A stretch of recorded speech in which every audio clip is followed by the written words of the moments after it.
Today on Flipping Science, we're going to be looking at triglycerides.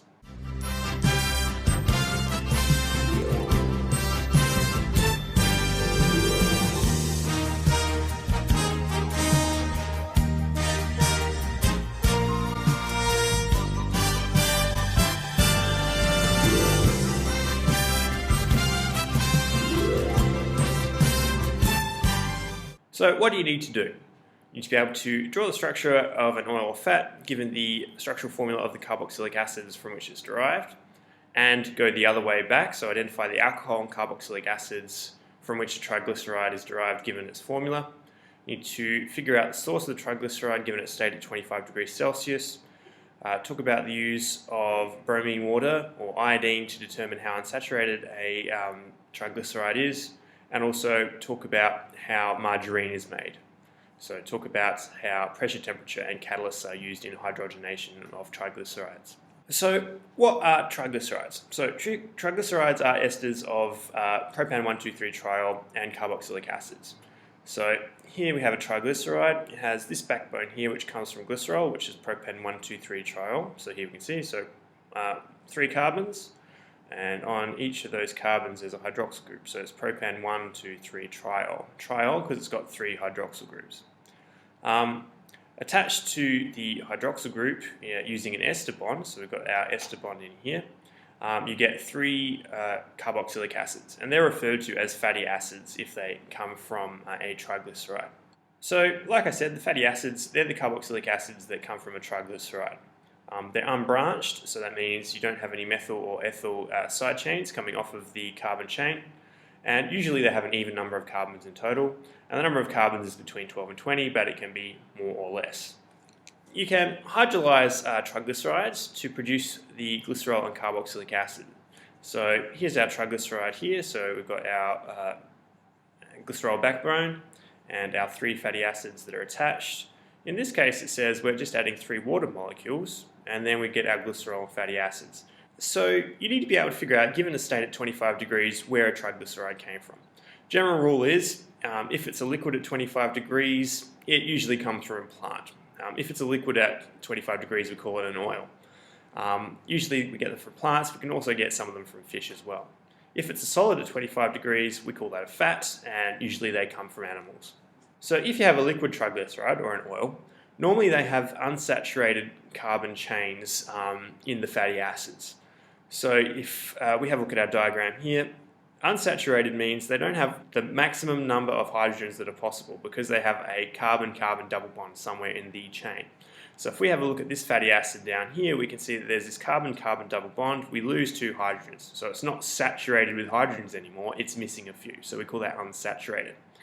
Because of this kinkiness of the chain, they don't sit together particularly well. And what that means is their melting point will change. They're more likely to be liquids because the molecules don't sit together very well, so we're not getting strong attraction between the molecules, and therefore they're not solids. If they are saturated, like this carbon chain here, the triglycerides will sit together a lot easier. That increases their melting point, and that means they're likely to be solid at room temperature. You can have one carbon-carbon double bond in an unsaturated chain. You can have many, and we would call that a polyunsaturated fatty acid. So you can use a solution of bromine or iodine to determine how unsaturated a fat or oil is. This relies on bromination. So what that means is when you add bromine water or iodine to a compound that is unsaturated, the bromine essentially breaks up the double bond and inserts itself into the carbon chain. So if we have a look at ethylene down here, we can see we've got a double bond. If you add the bromine, then we get the double bond breaking and bromine atoms becoming covalently bonded into the chain. What this means is if you have an unsaturated chain with a lot of carbon-carbon double bonds, you need to add a lot of bromine water to it before it becomes this kind of brown color. If it is saturated, you add bromine water and it will start brown straight away. So if it's unsaturated, you add some bromine water and it will go colorless, and then you can keep adding bromine water until it goes this brown color. the more carbon-carbon double bonds, the more bromine water you need to add. And the way we do this is basically you just count the drops. You count the drops that you add to your triglyceride, and you wait until it goes the brown color. If it goes brown straight away, that means it's saturated. If it stays colorless for a few drops, that means it's slightly unsaturated. If it takes a lot of drops of bromine water to turn it to the brown color, that means it's very highly unsaturated. So it would be a polyunsaturated triglyceride. So the last bit we need to talk about is how you make margarine. So margarine is made up of liquid triglycerides, and we modify the chemical structure to turn them into solids. And the way that you do that is you add hydrogen. It's a hydrogenation reaction. What that means is where you have your carbon-carbon double bond, you react it with hydrogen, you break the double bond, and you add in the hydrogens. So where you had a double bond and therefore a kink in the chain, you don't have that kink anymore. So you increase the melting point of the liquid triglyceride and you turn it into a solid triglyceride at 25 degrees. So you add hydrogen, you do that under pressure. The pressure will increase the reaction rate.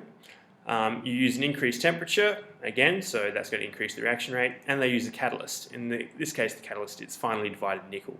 So here's a picture showing you all the steps that are involved in making margarine. You don't need to know the details, you just need to know the reaction conditions. So high pressure, increased temperature, presence of a catalyst.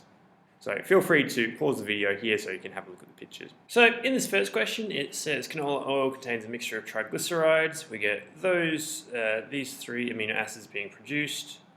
Draw the structure of the triglyceride that would produce these three. Alright, so first thing, I'm going to start over this end of the molecule because this is where the carboxylic acid part of the fatty acids are. So I'm going to start with my glycerol backbone, so 3 carbons, put in my hydrogens. Then we need to worry about the ester groups because it's a triester. We've got 3 ester groups, so C to the O to the C double O, C to the O to the C double O, C to the O to the C double O. And then I need to put in the carbon chain, so the rest of the carbon chain. So for part A, starting from here, for part B, starting from here, and part C, starting from here.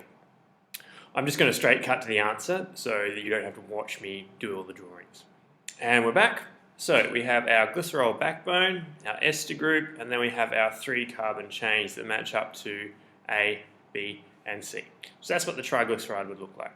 The next question says, when heated, liquid oils may be converted into solid fats as shown below. Identify the required reagent A.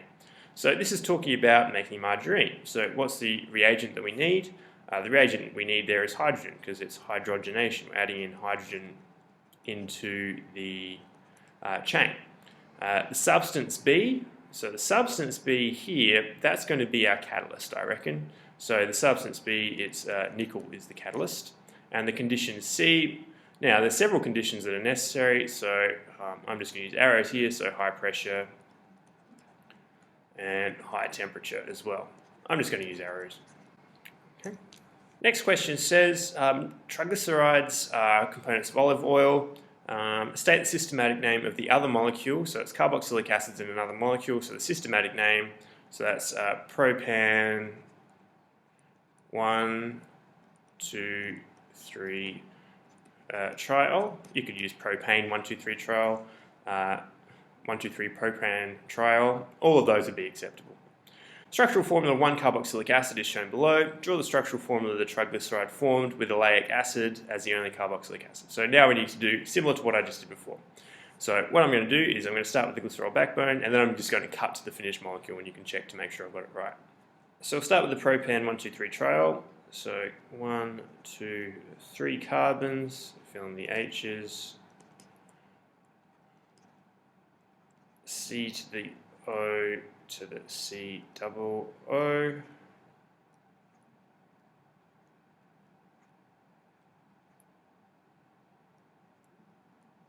And then we need to put on the carbon chain. And there you go. So you start with the glycerol backbone, you put in your ester group, that's your carbon that you start with here, and then you basically just copy in the carbon chain. Next question says, state the reason for using high pressure. So high pressure, that will increase your reaction rate. And I'll just use RR. State 2 other reaction conditions used in the hydrogenation process. So you have a high temperature So an increased temperature of the reaction vessel, and you also have the presence of a catalyst. So that's a finely divided nickel catalyst. Identify one change that hydrogenation causes in a physical property of a triglyceride. A change that the hydrogenation causes in a physical property is that it increases the point at which the triglyceride melts. That's the way that I would put it. So the last part says, state the structural change in the triglyceride molecule that results in this change in physical property. What you've done is you've reduced the degree of unsaturation of the carbon chain, or you've increased the saturation of the carbon chain. That's two ways of putting the same thing. All right, that's it for Flipping Science today. See ya.